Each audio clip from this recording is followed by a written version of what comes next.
journalism in the advent of fake news and disinformation in my country. We need to work it out. We need to prove that we are the voice of the people. We are the media. We are the facilitators.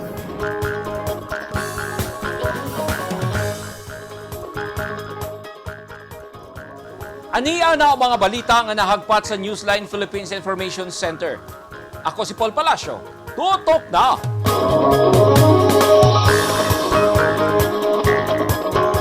Sa mga headlines, highway sa Moncayo, Davao de Oro, gisirado tungod sa baha. Daghang lugar sa Davao Region, gibaha sab, tulo ka tulay, nahugmak. Mga campaign materials nga wala sa designated common poster area sa Uzami City, ipangbakla sa COMELEC.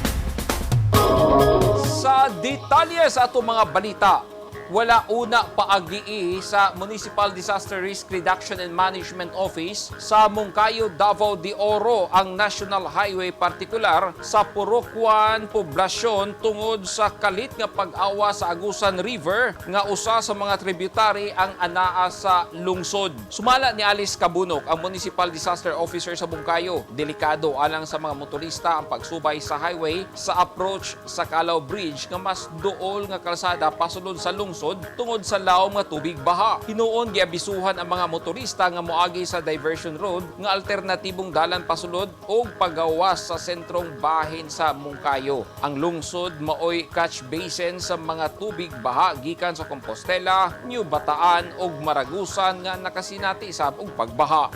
So, agianan yun sa kanang mga buses, mga sa transport vehicles from Davao City, kanang muagi gani sa tulay nga Calao Bridge, poblasyon niya muagi sa highway. Latit na diha, sir. Kasang nagbakwit din ha, Murukwan na siya, going to Butuan. Pero naaman ni kanang diversion road dito sa Pika, so dito na naman nag-aagi ang mga kuan motorista. May problema, ang kuan lang din nilang sa amo sa poblasyon. Gibaha ang daghang lugar sa Davao Region sukad pa kagahapon tungod sa siging ulan hatod sa low pressure area. Sa Katiil, Davao Oriental, usa ka senior citizen ang namatay tungod sa baha. Sa New Bataan ug Mawab, Davao de Oro, nahugmak ang tulo nila ka mga tulay. Road clearing operation ang gihimo sa lokal nga gobyerno sa Moncayo human mitabon ang lapok sa mga kalsada. Laumsab ang tubig baha nga nasinati sa mga residente sa lungsod sa Compostela sa Davao de Oro. Ani ang report. Nahugmak ang tulay sa Purokwan, Barangay Fatima, New Bataan, Davao de Oro kaganihang buntag tungod sa kusog nga banla sa tubig baha. Sa video nga kuha ni Rica Babe Cayastenio, makita nga dili na magian ang tulay ug nakurat sab siya sa nahimong epekto sa baha. Ego na lang sa pagtan-aw sa nahugmak at tulay ug banla sa tubig baha ang nahimo sa mga residente. Sa Mawab, Davao de Oro, nagpagawas na og advisory ang Municipal Disaster Risk Reduction and Management Office nga likayan una sa katawhan ang pagduol sa naguba nga parte sa Malinawon Bridge sa Purok 8, Barangay Malinawon, Mawab, Davao de Oro kay kusog pa kaayo ang banla sa tubig baha. Sa video nga kuha ni Irma Queen Perez Villacruz, malantawan nga nagsigi pa og kankan ang yuta sa ilang lugar. Nahugmak sab ang hanging bridge sa Barangay Nueva Visayas nga ginasubay sa mga tao aron makatabok sa Galinan River. Ang hanging bridge mao'y nagkonektar sa Purok 5 ug 6. Nag-ocular inspection dayon si Mayor Roberto Gonzaga III sa mga lugar nga gipangbaha ug sa mga evacuation center. Gipasalig ni Mayor Gonzaga nga makadawat gyud og hinabang ang mga nabahaan sa iyang lungsod. Sa San Francisco, Agusan del Sur, nakuhaan sa bughulagway ni Chris Panganiban ang ilang lugar nga grabing nakasinati og pagbaha. Gani, napugos na lang ang mga residente nga muhumol sa tubig baha kay wala na sila mahimo. Hasta ang ilang kalsada, gibaha usab. Sa Moncayo, Davao de Oro, daling gideploy sa lokal nga gobyerno ang ilang mga heavy equipment sa mga lugar nga nakasinati og mudslide nga mitabon sa mga kalsada. Partikular nga girumbo sa team ang Barangay Upper Ulip aron makaagi dayon ang mga sakyanan. Karon ang nahitabo sa amo ang Sa Governor Generoso Davao Oriental, subling naigo sa landslide ang Oregon Integrated School South District sa Davao Oriental. Gamay nga bahin sa classroom ang natabunan og jutay sa midahili nga yuta. Pero niadtong Hunyo sa milabayng tuig, naigo sab sa landslide ang duha nila ka mga classrooms o girekomendang dili na ipagamit tungod sa kadelikado. Sa Katiil, Davao Oriental, mas nagrabihan og igo sa baha ang Barangay Alegria kung asa adunay 83 anyos nga senior citizen ang gireport nga nalumos o gideklarang dead on arrival pag-abot sa ospital. Sa lungsod sa Compostela, Davao de Oro, mitabang na ang mga pulis sa rescue operation alang sa mga stranded ug natrap sa baha. Subay sa report as of 3 p.m. karong hapon. Hinay-hinay na nga mihubas ang tubig baha pero gipaamping sa mga otoridad ang mga residente tungod kay magsigi pang ulan tungod sa LPA. Kauban sa mga pulis sa Compostela ang mga personahe sa BFP, MDRRMO, COERT ug mga sundalo.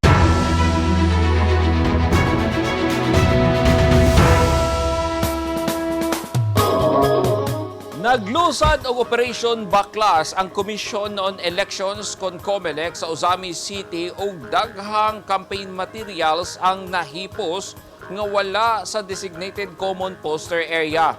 Gipakita sa COMELEC sa Ozamis City nga patas ang ilang pagpangbaklas. Ani ang report ni Neptali Batuleño. May pahigayon og uplan baklas ang Commission on Elections COMELEC Ozamis sa mga campaign materials. Ipadayag ni Ozamis City Election Officer Atty. Ramil Acol nga daghan nga mga campaign posters ang ilang nabaklas tungod kay wala kini gibutang sa designated poster area nga gimando sa COMELEC. Hinuon nagtuo si Acol nga ang dili husto nga pagpahiluna sa mga political materials dili kini sayop sa mga kandidato apan sa mga lumilihok nga gisuhulan sa pagpatapot niini. Nasayran nga walay pili ang ilang pagpanangtang sa mga political materials basta ilang makita nga wala kini mahimutang sa hustong dapit. Apan ilang gikonsiderahan ang mga posters nga naa mahimutang sa mga pribadong residensya o sa mga luna tungod sa temporary restraining order nga gipagawa sa korte basta adunay pagtugod sa tag-iya sa balay o sa luna. kita kuan kay ang private property karon na amo TRO. Temporary restraining order. Nasa private property or commercial property, private magyapon na siya. Dili na to nahilabtan.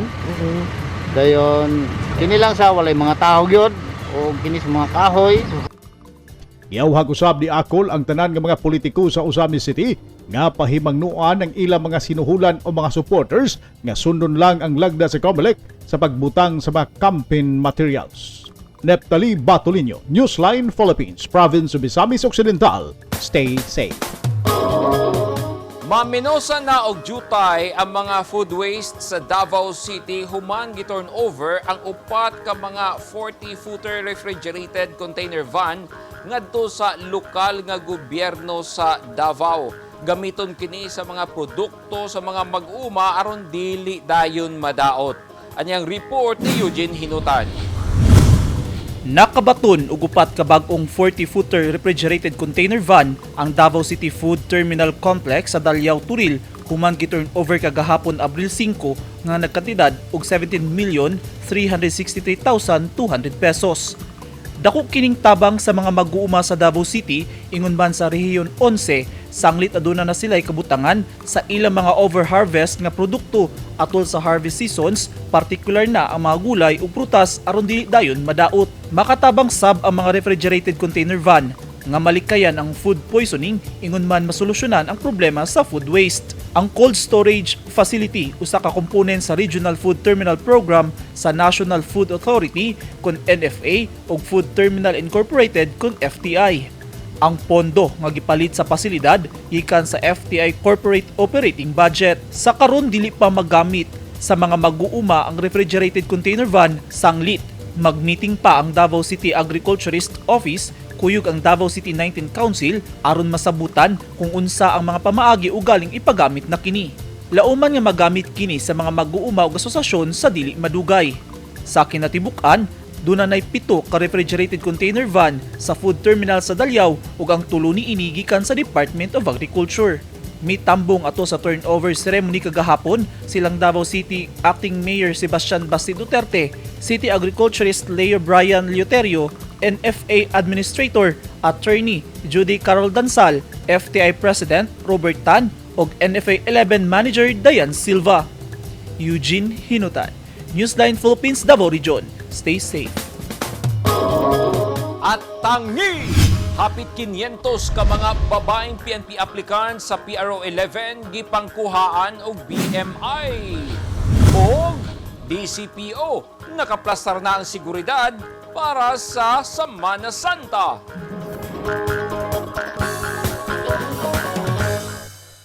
Naging mapaghamon ng taong 2020 sa bawat Pilipino at sa Philippine Charity Sweepstakes Office. Nakapanlulumo at nakapanghihina, ngunit hindi tayo kapwa susuko. Mula noon, ngayon, at sa hinaharap, asahang makakasama ninyo ang PCSO sa pagbangon ng Pilipino sa anumang pagsubok. We will get through this crisis as one nation.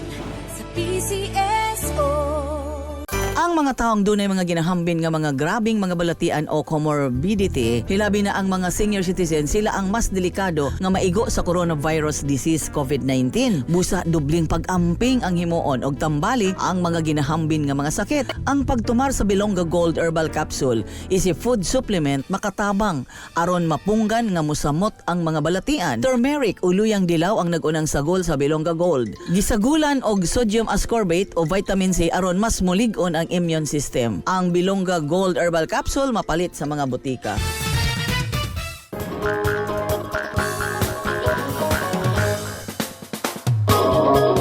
Karon pa lang gipanukaran na sa mga pulis sa Davao ang umaabot nga Semana Santa sanglit duha ka tuig pod nga walay Station of the Cross tungod sa pandemya. Naanay deployment plan ang Davao City Police Office sa sunod semana. Anyang report ni Eugene Hinutan.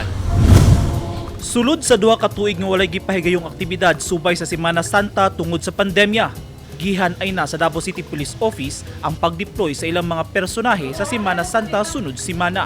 Sanglit, ibalik na ang pagpahigayon og mga aktibidad sulod og gawa sa simbahan kay gipailawom naman sa mas ubos nga alert level status ang syudad. Actually, nakalatag na no ang ato ang security plan for the Holy Week na maximum deployment sa ato ang mga personnel, especially sa mga Catholic churches no nga dito'y pahigayon ang mga activities sa Holy Week. Gitugutan na ang mga prosesyon atol sa Semana Santa. Apan hugot gihapon nga ipatuman ang mga health protocols. Actually, templated naman atong security plan na yung mga adjustments lang kay tungod appeal gihapon sa atong enforcement ang minimum public health standard. No? Dugang ni Police Major Maria Teresita Gaspan, gawa sa mga simbahan, lakip sa ilang bantayan ang mga beaches ug resorts nga sagad nagsangon sa mga tawo sa adlaw sa pagkabanhaw kun Easter Sunday. Eugene Hinutan, Newsline Philippines, Davao Region. Stay safe.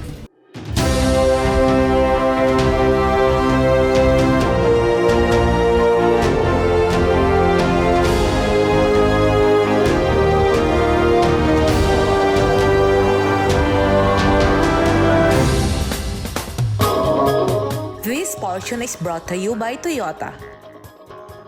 This portion is brought to you by Rizal Memorial Colleges. This portion is brought to you by Davao Light and Power Company. Plastado na ang security measures sa Police Provincial Office sa Misamis Occidental alang sa umaabot nga May 9, 2022 local ug national elections. Una nilang sigurohon ang seguridad sa mga botante nga luwas inig moadto na sa mga polling places sa adlaw sa piniliay. Anyang report ni Neftali Batuleño. Nakaandam na ang kapulisan sa lalawigan sa Misamis Occidental sumaabot nga adlaw sa piniliay. Kini base sa gipahigayon nga First Command Conference sa Misamis Occidental Police Provincial Office nga gitambungan sa mga hipi sa City Police Stations, Municipal Police Stations ug Force Commanders sa Provincial Mobile Force Company. Ang maong command conference nga gipangunahan ni Acting Provincial Director Police Colonel Anthony Placido diin gihisgutan ang pagpangandam sa maabot nga national and local elections may labot usab sa nagkaniyang security concerns sa lalawigan. Saysay sa PNP Provincial Director, nagiplansa na nilang angay nga pagabuhaton sa panahon sa piniliay aron magpabiling malinahon ang lalawigan. Nakalatag na usab ang nagkadiyang security measures sa 14 ka mga lungsod ug 3 ka syudad sa Misamis Occidental. Gipahinumduman usab ni Placido ang kapulisan nga padayon nga tumano ng ilang mga tahas o magpabiling walay gidapigan sa politika ug sigurohon nga maproteksyonan ang katungod sa matag usa. Neptali Batulino, Newsline Philippines, Province of Misamis Occidental. Stay safe. Natapos na ang tulo ka adlaw nga pagkuha og body mass index kon BMI sa PRO 11 recruitment team sa mga aspiring nga mga babaeng aplikante nga nangandoy nga mamahimong pulis. Dunay 495 ka mga aplikante ang nagpa-register online nga gitunga sa tulo ka batch. Diin kada batch dunay 165 nga iprosesong aplikante nga gipahigayon sulod sa tulo ka adlaw. Sa unang batch nagsugod atong Lunes nga dunay 14 ka mga aplikante ang nabagsak samtang 34 ang wala mosipot. Kagahapon ni pailawom sa susamang proseso ang ikaduhang batch diin 119 lang ang nakaadto. Samtang kaganiha mi pailawom ang ulahing batch sa BMI screening. Gihimo ang pagkuha og BMI sa mga aplikante aron makasugakod og taas ang resistensya sa training nga kinahanglang proportion ang edad, height ug timbang sa aplikante.